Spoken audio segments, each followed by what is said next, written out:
Hello అండి, welcome to my channel. రేపు మహాశివరాత్రి అండి.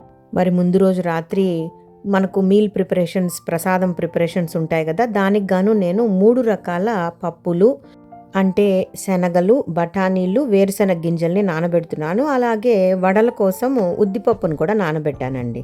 ఇక నెక్స్ట్ డే మార్నింగ్ పొద్దున్నే లేచేసరికి పప్పులు అన్నీ బాగా నానిపోయి ఉన్నాయి. ఇక 1 బై 1 మనం ప్రసాదం కోసం అన్నీ రెడీ చేసేసుకుంటున్నాను. ముందుగా స్టవ్కి పూజ చేసి పసుపు కుంకుమ పెట్టుకున్నాను. నేనైతే స్నానం చేసి రెడీ అయిపోయానండి. ఆ తర్వాత శనగల్ని కుక్కర్లో పెట్టేశాను. ఒక పక్క కుక్కర్ ఆన్ చేసేసాను. వడలు కరకరలాడుతూ ఉండాలంటే నానబెట్టిన పప్పును ఒక పిడికెడు పక్కన పెట్టుకొని మిగతా పప్పునంతా కూడా మెత్తగా గ్రైండ్ చేశాక ఈ పప్పును అందులో కలపాలండి. ఇక పులిహార కోసము బియ్యంని కడిగి శుభ్రంగా నీళ్లు పోసి కొంచెం ఉప్పు పసుపు వేసి కుక్కర్ పెట్టేశాను. చింతపండు పులిహార కోసం చింతపండు అయితే వేడి నీళ్ళల్లో నానబెట్టానండి. ఇలా చేస్తే తొందరగా పులుసు చేసేసుకోవచ్చు. ఇక శివునికి ఇష్టమైన గన్సిగడ్డలు కూడా ఉడకబెట్టేస్తున్నామండి. అదేనండి స్వీట్ పొటాటో. ఇక పూజకు డెకరేషన్ కూడా స్టార్ట్ చేశాను. ఒక పక్క తిరగమాత చేసుకుంటున్నాం అనమాట చింతపండు పులిహార కోసం. నాకు శ్రమ లేకుండా ఉండడానికి నా మేడ్ లక్ష్మమ్మ, నా కుక్ లావణ్య నాకు హెల్ప్ చేస్తున్నారండి. అందరం కలిసి టక్టకా ప్రసాదాలన్నీ రెడీ చేస్తున్నామండి. నా కుక్ నాకేం కావాలో అన్నీ ప్రిపేర్ చేసి పెట్టేస్తుంది. సో ఒక పక్క చింతపండు పులిహార కోసం వేరుశెనగ గింజలు, ఎండుమిరపకాయలు, ఉద్దిపప్పు, ఆవాలు, జీలకర్ర ఇవన్నీ పోపు వేసుకున్నాను. నా మేడ్ లక్ష్మమ్మ ఇంటి పనులన్నీ చకచకా చేసేస్తోందండి. తినే నా మేడ్ లావణ్య అండి వంటలన్నీ కూడా చాలా బాగా చేస్తుంది. తనేమో పొటాటో ఫ్రై చేస్తుంది. ఇక్కడ చింతపండు పులిహారకి రైస్ రెడీ అయిపోయింది. చింతపండు పులుపును కూడా బాగా థిక్గా బాయిల్ చేసేసుకొని రైస్లో కలిపేస్తున్నాను. ఇక పోపు కూడా రెడీ అయిపోయింది కదా, అది కూడా పులిహారలో కలిపేసి మన టేస్ట్కి తగినంత సాల్ట్ వేసుకున్నామంటే నోరూరించే చింతపండు పులుసన్నం. మా భాషలో అయితే మేము చింతపండు పులుసన్నం అంటాము. స్టైల్గా అయితే చింతపండు పులిహార అంటాం అనమాట. అది రెడీ అయిపోయింది. నేను మెంతిపిండి యాడ్ చేశాను, ఆ క్లిప్ మిస్ అయిందండి. మెంతిపిండి పులిహారలో చాలా టేస్ట్ ఇస్తుంది. ఇంగువ కూడా యాడ్ చేశాను పోపులో. ఇవన్నీ కూడా ఫ్లేవర్స్ని ఎన్హాన్స్ చేస్తాయన్నమాట. సో పులుసన్నం అయితే రెడీ అయిపోయిందండి. ఇక ముద్దపప్పు కోసము కందిపప్పును కుక్కర్లో పెట్టేసి ఎనుపుకునేస్తున్నాము. సో ముద్దపప్పు కూడా రెడీ అయిపోయింది. ఇంకో పక్క ఉర్లగడ్డ వేపుడు రెడీ చేస్తున్నామండి. ఇటు సైడ్ ఏమో కుక్కర్లో వాటర్ వేసి సగ్గుబియ్యంని బాయిల్ చేసుకుంటున్నాము. సగ్గుబియ్యం బాయిల్ అయ్యాక పెసరపప్పును కూడా వేసేస్తున్నాం అనమాట, నానబెట్టిన పెసరపప్పు. ఈరోజు నేను మల్టీ మిల్లెట్ వెర్మిసెల్లి వేసి ఆర్గానిక్ బెల్లం పొడి వేసి పాయసం చేయబోతున్నాను. అది కూడా పెసరపప్పు పాయసం. ఇది నేను ఫస్ట్ టైం చేస్తున్నాను. మా అత్త వాళ్ళ ఇంట్లో ఎక్కువ చేస్తూ ఉంటారు. బట్ డిఫరెంట్గా మల్టీ మిల్లెట్ వెర్మిసెల్లి వేసాను, క్యాలరీస్ తక్కువగా ఉంటాయని. అలాగే ఆర్గానిక్ జాగరీ పౌడర్తో ఈ పాయసం అయితే చేస్తున్నానండి.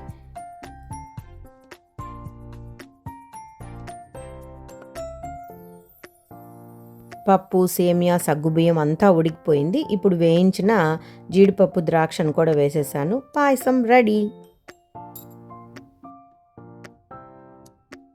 రెడీ అయిన ప్రసాదాలన్నీ కూడా స్వామివారికి పక్కకు తీసేస్తున్నానండి. ఆ తర్వాత వడకు రెడీ చేసేసుకుంటున్నాము.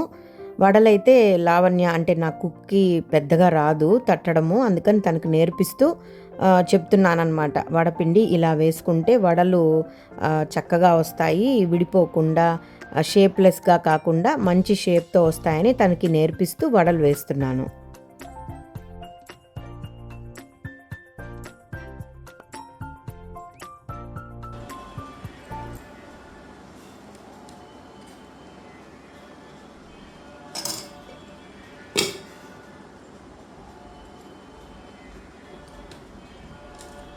ప్రసాదాలన్నీ రెడీ. దేవుడికి పంచామృతం కూడా రెడీ చేసేసాను. ఇంకా పూజ స్టార్ట్ చేసుకోవడమే.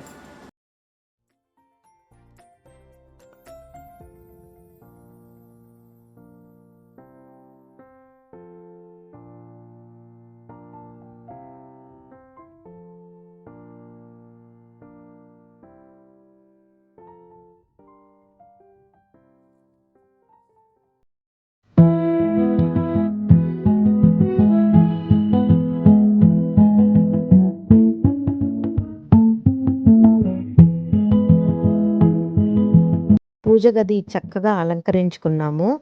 శివలింగాన్ని పెట్టి లింగానికి పంచామృతాభిషేకం చేశాము. ఫ్యామిలీ అంతా కూర్చొని శివస్తుతి చేసుకుంటూ చాలా శ్రద్ధగా పూజ చేసుకున్నామండి. చాలా ఆనందంగా అనిపించింది స్వామిని తలుచుకుంటూ పూజ చేస్తూ ఉంటే.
భక్తిగా పూజ మనస్ఫూర్తిగా చేసుకున్నాం. ఆ తర్వాత ఇంకా కడుపులో రైళ్లు పరిగెత్తాయనమాట. ఇంక అందరం వచ్చేసి డైనింగ్ టేబుల్ పైన పడిపోయాం. చక్కగా స్వామికి చేసిన నైవేద్యాలంతా కూడా కళ్ళకద్దుకొని తింటూ ఉంటే అబ్బా! ఎంత రుచిగా ఉన్నాయో అండి. అందరం కూర్చొని భోంచేసాం. మా పెద్దమ్మాయి మాత్రం తనకి బాగా అలవాటు. ఎప్పుడు గూడా డైనింగ్ టేబుల్ పైన మేమంతా కూర్చున్నాక, "అమ్మ నేను వడ్డిస్తాను. మీరు ముందు తినండి. తర్వాత నేను తింటానంటుంది." ఓకే అని చెప్పి నేనైతే స్టార్ట్ చేశానండి భోజనం. తనందరికీ వడ్డిస్తోంది. ఇక నేను అమ్మను, అక్కను కూడా భోజనానికి పిలిచాను. వాళ్ళు కూడా వచ్చేసారు. ముందు వాళ్ళకి వడ్డించేసాము. ఎంతైనా అమ్మతో కలిసి కూర్చొని భోంచేస్తేనే కదండీ మనకు తృప్తి. అందుకే వాళ్ళతో మళ్ళీ కలిసి కూర్చొని కాస్త పప్పన్నం తిన్నానండి.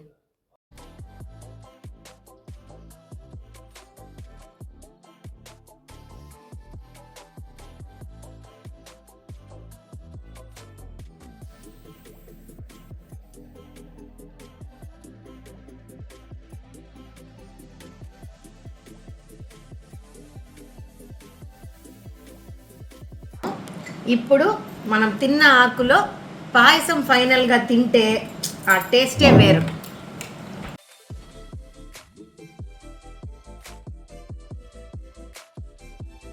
ఫైనల్గా అందరికీ వడ్డించి మా అమ్మాయి కూడా కూర్చొని భోంచేసింది. ఇలా మా మహాశివరాత్రి చాలా ఆధ్యాత్మికంగా, ఆనందంగా, ఆహ్లాదంగా గడిచిపోయిందండి. చక్కటి ప్రసాదాలు చేసుకొని స్వామికి పూజ చేసుకున్నాము. ఆ తర్వాత ఫ్యామిలీ మెంబర్స్ అందరం కలిసి కూర్చొని భోంచేసాము. నాకైతే ఇదొక మంచి మెమరబుల్ డే అనమాట. ఇంతకన్నా ఇంకేం కావాలండి మనకు. మా ఇంటి మహాశివరాత్రి పూజ మీకు నచ్చినట్లయితే వీడియోని లైక్ చేసి, షేర్ చేసి, కామెంట్ చేయండి.